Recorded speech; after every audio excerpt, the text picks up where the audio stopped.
Alright, so I get asked this question on a daily basis, so I figured I'd just make a video to answer all your questions about which Hesacore grip to use. Should you use the black one? Do you use the white one? What about the blue one? Do you use elongated? What size?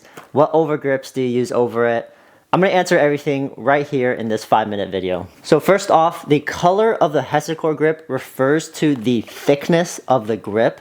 So I'm going to explain what different thicknesses have to do with the comfort level and the feel of the Hesacore. On the very far end of the spectrum, this is the blue one, this is the gel, this is their thickest one.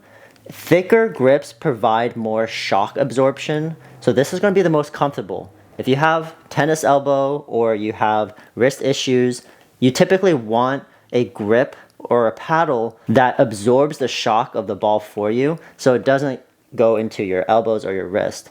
This is the one for you if you have those issues. Alright, so for the next one we have their black one known as the carbon. This is their firmest one, their stiffest one. This one provides you the biggest ridges of the grip. So these ridges are a bit more pronounced with the black one. And these are good if you really want to feel each bevel, each raised groove of your grip. This one I recommend for players who maybe want a bit more feedback and a bit more solidity of their paddle. This one is the hardest one to install. I don't recommend this for most players because one, it's really hard to install, and two, it's just a bit stiff and hard and not as comfortable as the other ones. Alright, so the next one we have is the white one. This is kind of like the all-around balanced one. This is their second thinnest model. And this was the only one that comes in either elongated or standard shape.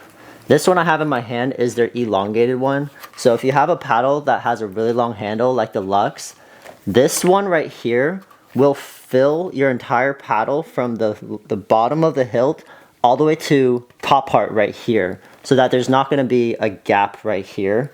Now this typically doesn't matter for most players, but if you have a two-handed backhand, the elongated one might feel the best for you because you have all this hexagon from bottom to top here. This one is their second thinnest one, and I would say if you want something that's just kind of more all-around comfort, the white one is going to be the best one for you. This is quite easy to install. Alright, and the last one is the pink one. This one is their thinnest one, meaning this rubber right here is thinner than the white one. This is the one that I personally use, and pros like Jaume and Thomas Wilson also use this pink one. The reason why the pink one is nice is because of how thin it is, and because it's thinner. If you look at my hand here, my hand can come over it a little bit more, which provides a little bit more wrist action and a little bit more maneuverability to my paddle. It just provides a slight contour to your grip. So this is the least aggressive model out of all of them. Blue one for comfort and shock absorption. Pink one for thinness and wrist action. Which brings me to the next point is, how do you put this dang thing on your paddle? I've seen a lot of people do it different ways, and I actually found out the easiest way. When you get your box, you open it up, you will see these little tabs right here, okay? Toss these away. I found out an easier way to put it on. It's gonna tell you the instructions, but trust me on this. This is gonna be way easier to set up your paddle. So what you're gonna do is you're gonna get a glass of warm water here. It doesn't need to be boiling hot or anything, but stick that thing in warm water, okay? Don't make the mistake of using boiling water. I did that one time, and it straight up melted my Hesacore grip, and I was sad. So you're just gonna let that soak for like 5 seconds, just so that it gets all warm, and then you're just gonna dry the outside here. The inside of the grip has nice warm water in it, and now you could slip this really easily. I'm gonna put this top part in. So that was that easy. So you can slip your grip over your paddle really easily using this method. It does make it a little bit wet. Don't worry though, that's why I have this little paper towel, is I'm just gonna pat it down dry. No, this does not ruin your paddle, don't worry. There's still a little bit of water inside, And now here's a really interesting thing that you can do. Because it's a little bit lubricated inside now, what you can do is you could actually tailor your grip.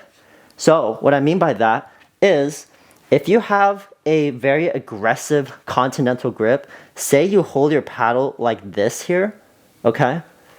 If you hold your paddle like this here, the Hesacore grip isn't gonna feel that great to you because look at my fingers. They're not lined up to the contours that well, but this is where you can adjust it. You could rotate this grip now while it's still lubricated, and you could rotate it maybe 90 degrees if you want to. So now I have it rotated so it's slightly off, and here's a close-up look here. So now if I'm using a very continental grip, boom, my thumb fits this big hole here. That's a weird word. It fits that hexagon really, really well now. So now in my continental grip, it's just so easy to do. I'm not saying like, okay, everybody should be rotating their Hesacore grip. I'm just saying if you didn't like Hesacore in the past, it might be because you have a unique grip that actually might need adjustments of this grip here. So that's why I recommend using the Edu warm water method and lubricate your grip first and then put it on. So you could put it on and then find that grip that you like. For me, mine is kind of basically the standard, but slightly shifted. I slightly, just a baby, slightly shift, and this is the one that I like. For 99% of you out there, the standard straight method is going to feel just fine for you. Okay.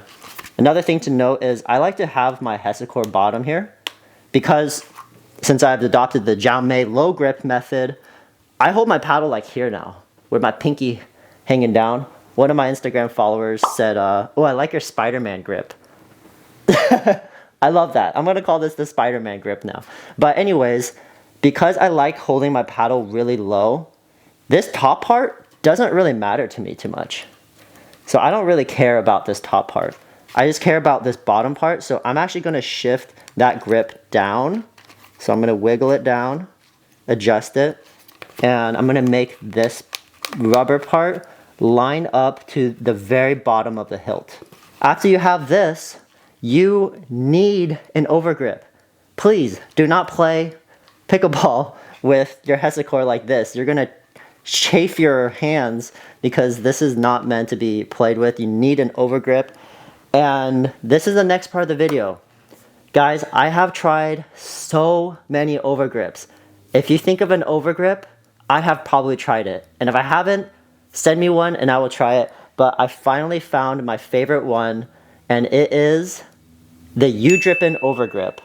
Okay, so before I talk about that one, I will give some honorable mentions to my other favorite grips.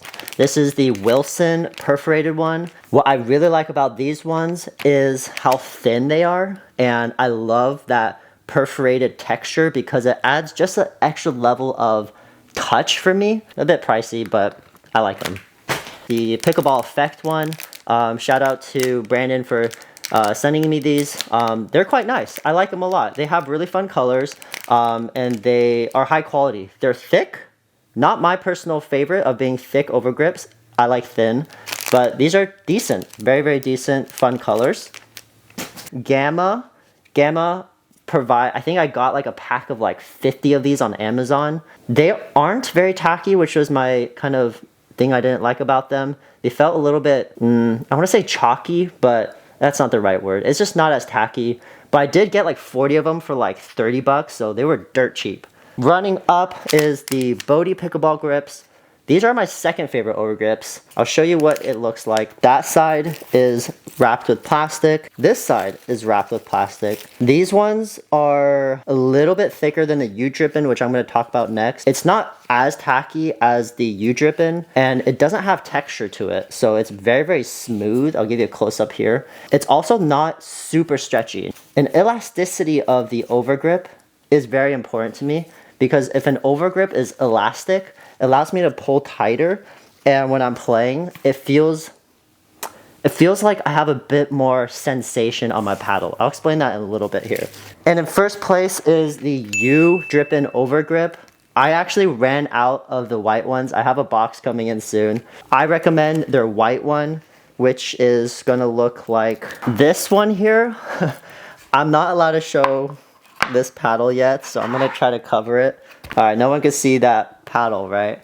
Okay, you can see the grip there. This grip is very tacky. It is very stretchy. And number 3, it is the longest lasting overgrip that I've used. So I don't have to change this out very often. I love, love, love, love the texture of this overgrip. It's so subtle, but it reminds me of that Wilson overgrip that I really like. But let me give you a close up here. It has these little tiny, I don't even know what to call it, but there's some slight texture as opposed to the Bodhi overgrips, which is just completely smooth. But this slight texture just makes me feel way more connected to my paddle. I don't know why or how I'm explaining that, but I really, really like these UDrippin Overgrips. These are my favorite ones. So these are the ones I'm going to be using for all my paddles from now on. I'll do one real quick tutorial on how to overgrip it. Hope you enjoyed that. Hope that answered some questions. If you have more questions, comment below. I won't get mad at you. I'll answer them. See you guys next time.